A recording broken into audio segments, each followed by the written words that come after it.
안녕하세요. 책 썸지기의 노잇 소야입니다. 오늘 첨담해볼 책은 제인 오스틴의 오만과 편견인데요. 오만과 편견은 18세기 유럽 사회를 배경으로 한 로맨스 소설입니다. 특히 결혼을 통해 좀 사회적인 지위나 재산이 결정되던 당시 시대적 상황을 엿볼 수 있는 소설책이었는데요. 중심 인물인 엘리자베스와 제인 역시 이런 가치관을 중시하던 베넷 가문에서 자란 딸들이에요. 베넷 가문은 딸만 5이라서 이런 결혼이라는 게 조금 더 중요했던 가문이었습니다. 베넷 가문이 머무는 네더필드에서 빅리라는 재산 많은 신사가 이사 오면서 시작됩니다. 곧 이어 열린 무도회에서 빅리와 베넷 가문의 첫째 딸 제인이 사랑에 빠지게 됩니다. 그러나 둘은 서로 오해를 쌓은 채 멀어지게 됩니다. 오해를 풀지 못한 채 빅리는 네더필드를 떠나게 되고 베넷 가문의 둘째 딸 엘리자베스는 앞선 무도회에서 빅리의 친구인 다하시를 만나게 되고 그가 매우 오만하다는 그런 첫인상을 가지게 됩니다. 한편 다하시는 엘리자베스에게 반해서 청혼을 하게 됩니다. 그러나 그가 오만하다고 생각했던 엘리자베스는 그의 청혼을 거절합니다. 과연 빅리와 제인, 엘리자베스와 다하시의 사랑은 어떻게 흘러갈까요? 오늘 뒷이야기를 솜담솜담 해보면서 알아가 보도록 합시다. 뭔가 앞선 줄거리만 들어도 굉장히 종잡을 수 없는 이야기고 좀 흥미진진하게 흘러갈 것 같은데 소연은 이 책 어떻게 읽었나요? 일단 저는 편견을 가지고 시작했던 것 같아요. 제목부터 오만과 편견이라서 굉장히 심오하고 무거운 주제를 다루고 있겠구나 싶었는데 펼쳐서 읽어보니까 로맨스 소설인 거예요. 그래서 너무 저는 이 로맨스 장면들보다도 이 사랑 때문에 고뇌하는 캐릭터의 감정이입하느라 좀 재미있었고요. 초반에 좀 나왔던 빅리와 제인이 좀 이어질 듯 하면서도 멀어지는 게 좀 안타깝기도 했고 또 다하시를 향한 엘리자베스의 마음이 변화하는 그런 모습을 보면서 되게 저도 조금 설렜던 것 같아요. 다하시가 베넷 가문에 있어서는 엄청난 큰 지주라고 해도 과언이 아닐 정도로 뒤에서 알게 모르게 엘리자베스에게 도움을 많이 주는데 이런 모습을 보면서 되게 좀 로맨틱하다는 생각도 많이 들었던 것 같습니다. 또 결말에는 엘리자베스와 마침내 결혼도 하게 되어서 되게 행복한 마음으로 책을 읽어 내려갔던 것 같아요. 과연 이 오만과 편견이라는 제목은 무슨 뜻일까요? 일단 오만과 편견은 말 그대로 좀 다하시가 갖고 있는 오만과 좀 그로 인해 생겨난 엘리자베스의 편견을 의미한다는 생각이 들었어요.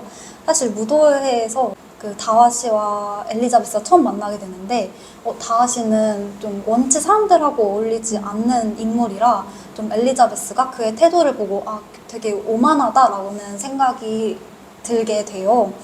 그러나 좀 무도회 이후 엘리자베스가 다하시 쪽의 가문하고도 종종 왕래하게 되면서 다하시라는 인물을 좀 알게 되거든요. 다하시가 어떤 성격을 지니고 살아왔는지 뭐 과거 사건들이나 좀 앞으로의 삶에 대한 가치관 같은 거를 좀 들여다보게 되면서 다하시에 대한 그런 오만함 같은 그런 편견들이 깨지게 되는 순간들이 종종 나타나게 됩니다. 특히 다하시는 앞서 말했듯이 엘리자베스에게 청혼을 했는데요.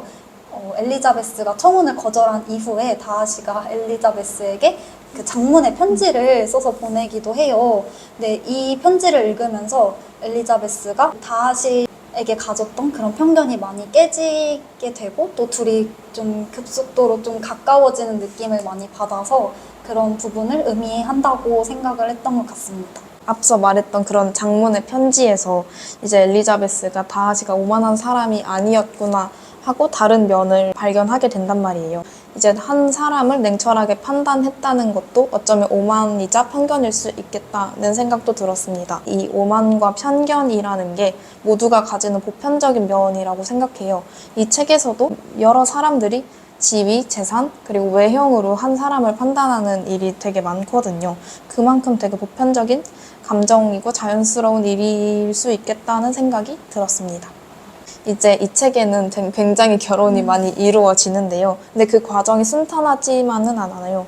그래서 책 속 인물들에게 결혼이란 어떤 의미를 가질지 얘기해보면 좋을 것 같아요. 베넷 가문은 딸만 5이기 때문에 좀 결혼을 잘 시키는 게 중요했던 것 같아요. 그래서 베넷 부인 같은 경우에는 뭐 딸이 관심을 가지는 남자 혹은 딸에게 관심을 가진 남자가 있으면은 그 남자의 사회적 지위나 재산을 많이 따져보는 성향을 지녔습니다. 그에 비해 사실 제인이나 엘리자베스, 리디아 같은 경우에는 조금 더 결혼에 대해 순수했던 인물이지 않았나 싶어요. 엘리자베스는 자신보다 훨씬 좋은 가문의 남자인 다하시가 청혼을 해도 단호하게 거절을 했고, 리디아는 베넷 가문이 좀 탐탁지 않아 했던 남자인 그 위컴하고 결국에 도주를 하면서 결혼을 하게 되거든요. 어떻게 하면 가문을 영속시킬 수 있을지 좀 고민하기보다는 결혼은 좀 사랑을 계기로 결실을 맺어야 한다는 게 좀 베넷 가문 집안의 그 세 딸의 결혼에 대한 가치관이 아니었나 싶었습니다. 저는 좀 이제 순수한 사랑보다는 다른 이유로, 정반대 이유로 결혼을 한 사람들에 대해 이야기하고 싶은데요. 일단 이 당시에는 여성이 직업을 가지기가 어렵고 굉장히 한정적이었잖아요. 그래서 결혼을 잘하는 게 여성이 뭔가 인정받을 수 있는 수단이기도 했고, 뭔가 인생을 걸어야 할 만큼 굉장히 중대한 일이었잖아요. 그래서 이 책에 나오는 인물들의 일부도 굉장히 결혼을 하기 위해서 고군분투해요. 근데 그 경우가 샬럿이라고 생각을 해요. 이제 책을 읽으신 분들은 알겠지만 콜린스라는 신사가 나오는데, 이 콜린스는 엘리자베스에게 이제 청혼을 했다가 거절당해요. 근데 샬럿은 엘리자베스의 친구인데, 콜린스가 차이고 나서 이제 2, 3일 안인가 그 사람한테 다가가가지고 청혼을 받아내요. 근데 굉장히 되게 묘한 상황인데, 한편으로는 이제 이 책에서는 샬럿이 엘리자베스보다 어떤 지위나 다른 여건들이 좋지 않았다고 나오는데, 그래서 이 자신이 처한 상황에서 약간 최선을 다해서 오히려 좋은 조건인 사람과 결혼을 이루어낸 게 아닌가 싶은 생각도 들더라고요. 되게 친구끼리의 관계에서는 되게 묘한 상황이지만 되게 현실적인 선택이었다는 생각도 들었습니다. 앞으로의 내용이 예측 불가능한 그런 소설이었는데요.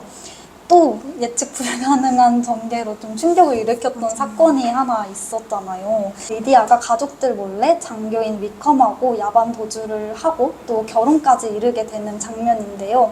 이 위컴과 리디아의 결혼에 대해서는 어떻게 생각하나요? 일단은 굉장히 착잡했고요. 리디아는 베넷과의 어린 동생이었잖아요. 근데 이 사랑의 도피를 한다는 것 자체가 너무 충격적이었고, 리디아는 일단 결혼 정년기도 아닌데다가 이 위컴이라는 사람이 굉장히 좀 선한 사람은 아니잖아요. 이제 돈을 밝히기도 했고 불성실했고, 그리고 빚이 있다는 이런 부정적인 소식밖에 안 들려오는데, 그런 사람과 도주를 했다는 것 자체는 받아들일 수가 없었을 것 같아요. 제 3자 입장에선 당연히 하면 안 되는 결혼이다 라고 생각을 했지만, 어린 동생처럼 느껴지니까 제 동생처럼 생각하게 되고 갑자기 너무 슬프고 화가 나는 거예요. 이제 위컴은 리디아를 그렇게 사랑하는 것 같지도 않고, 반면에 리디아는 어린 마음일 수 있겠지만 위컴이라는 사람을 굉장히 사랑하잖아요. 근데 그런 차이가 있어서 결혼을 결심하는 그런 차이가 있는 것 같아서 굉장히 슬펐어요. 게다가 요즘에도 결혼을 결정하는 데는 너무나 신중한데, 이런 걸 가족 몰래 한다니. 맞아요. 이게 진짜 굉장히 놀랐고, 또 한편으로는 리디아였기 때문에 가능했던 일이라는 생각도 드는 것 같아요. 사실 저도 뭔가 돈이나 신분 문제로 좀 리디아와 위컴과의 결혼은 성사되지 않을 줄 알았는데, 결국에는 외숙모나 다하시 등의 도움으로 인해서 결혼식을 올리게 되더라고요. 뭔가 결혼식을 올리는 장면까지 보면서 저는 위컴은 끝까지 약간 위선적인 인물처럼 느껴져서 좀 거부감이 들었기도 했습니다. 하지만 그에 비해 리디아는 정말 천진난만한 인물이었던 것 같아요. 되게 언니들보다 일찍 결혼하게 돼서 막 신이 난다는 표현도 맞아요. 하고 되게 들뜬 모습이 정말 귀엽더라고요. 그래서 미워할 수 없는 캐릭터다라는 생각이 좀 강하게 들었고, 결국에는 그래 리디아가 행복하면 됐지 뭐 이런 마음으로 좀 체념하게 되는 경향도 있었습니다. 사실 소설에서 결혼 이후의 삶은 좀 자세하게 보여주진 않았지만 그래도 둘이 좀 잘 살았으면 좋겠다는 그런 바람이 들기도 했습니다. 16살인 리디아가 먼저 베넷 가문에서 일찍 결혼을 하게 되는데요. 사실 베넷 가문에서 또 결혼을 주목하고 있던 두 여인이 남아 있습니다. 바로 제인과 엘리자베스인데요. 이 둘의 결혼이 순탄하지만은 않았는데 제인은 빅리와 결국 결혼을 하고 엘리자베스는 다하시와 또 결혼을 하게 되면서 소설은 끝이 나게 돼요. 두 커플이 결혼을 이룰 수 있었던 가장 큰 이유는 뭐라고 생각하나요? 어떤 지위가 엄청나게 차이나지 않았다는 점도 중요하겠지만 저는 빅리와 제이는 트루 러브였다고 생각합니다. 왜냐하면 뭔가 책을 읽다 보면 진짜 다른 케이스와 다르게 서로를 생각하는 마음이 너무 크고 정말 걱정도 많이 하고 정말 사랑한다는 느낌을 받게 되거든요. 그래서 저는 이들은 정말 사랑했기 때문에 이어졌다고 생각하고 그렇게 믿고 싶습니다. 엘리자베스와 다시의 같은 경우는 서로 진짜 서로에 대한 편견이 있었지만 비슷한 류의 인간이어서 이어진 게 아닐까 싶은데요. 뭔가 자신이 잘못을 저지르고 뭔가 후회하지 않는 사람도 있는 반면 그걸 완전 인정해버리고 변화하는 사람들 있잖아요. 이 후자의 경우가 다하시와 엘리자베스였던 것 같아요. 타인에게 이런 모습을 보이고 좀 더 배우는 이런 관계가 좀 흔하진 않을 것 같다는 생각이 들어서 이런 성장하는 둘이었기 때문에 이루어질 수 있었다는 생각이 듭니다. 로잇은 어때요? 진짜 얘기 듣다 보니까 확실히 다하시와 엘리자베스는 서로 각자가 가진 오만과 편견을 인정하고 맞아요. 좀 서로에 맞춰서 좀 성장하는 그런 성숙해지는 그런 모습을 많이 본 것 같아서 진짜 좀 애틋하게 남는 것 같아요. 사실 저는 책을 읽으면서 시대적으로 봤을 때 사랑이라는 감정 하나만으로 결혼을 이루기는 어려웠겠구나라는 생각이 들었었거든요. 그리고 실제로도 약간 외부적인 개입이 정말 많았던 것 같아요. 다하시는 자신의 친구인 빅리가 상처받지 않기를 원하는 마음에서 그 제인과의 결혼을 좀 회방시켜 맞아요. 놓기도 하고, 또 캐서린 영부인은 엘리자베스 앞에 나타나서 다하시가 앞으로 청혼을 하는 일이 있더라도 거절하라라고 좀 단호하게 말을 하기도 해요. 이렇듯 여러모로 좀 어려움이 존재했지만 이들이 결혼할 수 있었던 거는 앞서 소여가 얘기했던 것처럼 좀 트루 러브이기 때문이 아닐까. 서로가 진심으로 좀 사랑을 했기 때문이라는 생각도 들고요. 또 이런 사랑을 확인시켜 줄 수 있는 좀 우연한 계기가 소설 속에서 많이 있었던 것 같습니다. 이제 다음 질문으로 약간 인상 깊었던 문장이나 장면을 말하면 좋을 것 같은데 일단 저는 먼저 말하고 싶은 장면이 있습니다. 일단 노이시 앞서 말했던 캐서린 영부인이 찾아오는 장면인데요. 이제 캐서린 영부인이 이제 다하시가 자신의 조카와 결혼했으면 좋겠어서 이제 다하시가 엘리자베스에게 청혼을 하더라도 절대 받아들이지 말고 그와 함께 있지 말라 이런 협박 같은 부탁을 한단 말이에요. 근데 이제 캐서린 영부인이 엘리자베스보다 윗사람이기도 한데 엘리자베스는 완전 당돌하게 자기는 그런 부탁을 받아들여줄 수 없다고 말을 한단 말이에요. 이런 게 너무 당돌하고 너무 매력적이었다고 생각했고요. 그리고 완전 초반 장면에 이런 사건이 있어요. 이제 빅리와 제인이 잘 돼가던 시절, 제인이 빅리의 저택에 머무르는 기간이 있었는데 그때 제인이 아프다는 소식이 들려와서 그 밤중에 비 오고 난 뒤에 땅도 완전 진흙투성이에다가 질퍽질퍽한데 마차도 없이 혼자 그 긴 거리를 걸어가거든요. 그래서 어떻게 묘사가 되냐면 그 드레스 끝단에 진흙으로 물들어 있었다 이런 식의 문장이 있는데 그 이미지가 너무 강렬하게 저한테 박혀서 매력적으로 다가왔던 것 같아요. 맞아요. 진짜 엘리자베스는 되게 당차고 주체적이고 좀 당돌한 인물이지 맞아요. 않았나라는 생각이 드는 것 같아요. 저는 또 다른 베넷 가문의 딸인 메리라는 인물도 좀 인상 깊었는데요. 사실 책에서는 많이 등장하진 않는데 메리가 등장할 때마다 되게 묵직한 한마디를 남겨주는 게 있었어요. 메리가 오만이라는 단어에 대해 설명했던 장면이 기억에 남는데요. 메리는 이런 말을 했어요. 오만이란 사실 아주 일반적이고 인간 본성은 오만에 기울어지기 쉬워. 실제건 상상이건 자신이 지닌 이런저런 자질에 대해 자만심을 품고 있지 않은 사람은 우리 가운데 거의 없다고 봐야 해. 이런 말을 남겼었는데 책을 읽다 보니 인물들이 정말 각자가 가진 오만과 편견이 있었고 또 이후에 인물들이 품은 그런 오만과 자만들이 좀 기울어지기도 하더라고요. 편견 지명이 있는 인물 같아서 좀 재밌는 캐릭터였다는 생각이 들었습니다.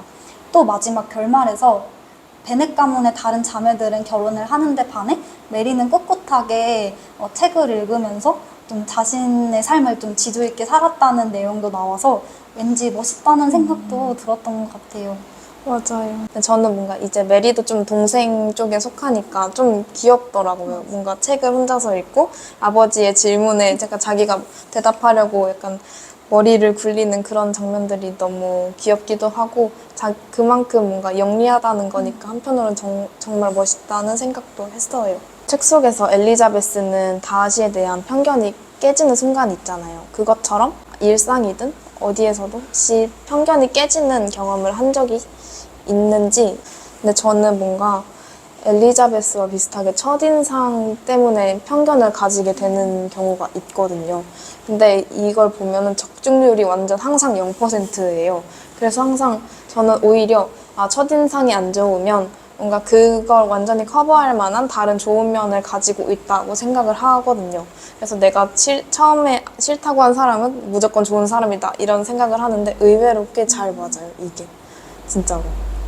전 또 책을 읽으면서 좀 편견이 깨진 느낌을 좀 받았는데요. 이 오만과 편견을 처음 펼쳐서 읽었을 때 인물에게 가진 그런 이미지하고 책을 닫으면서 좀 인물에게 남겨진 이미지가 좀 많이 달랐던 것 같아요. 특히 다하시가 그랬는데 처음엔 저도 되게 오만한 인물이구나 라고 생각을 했는데 알고 보니까 되게 다정한 부분도 많고 뒤에서 알게 모르게 챙겨주는 부분도 많더라고요.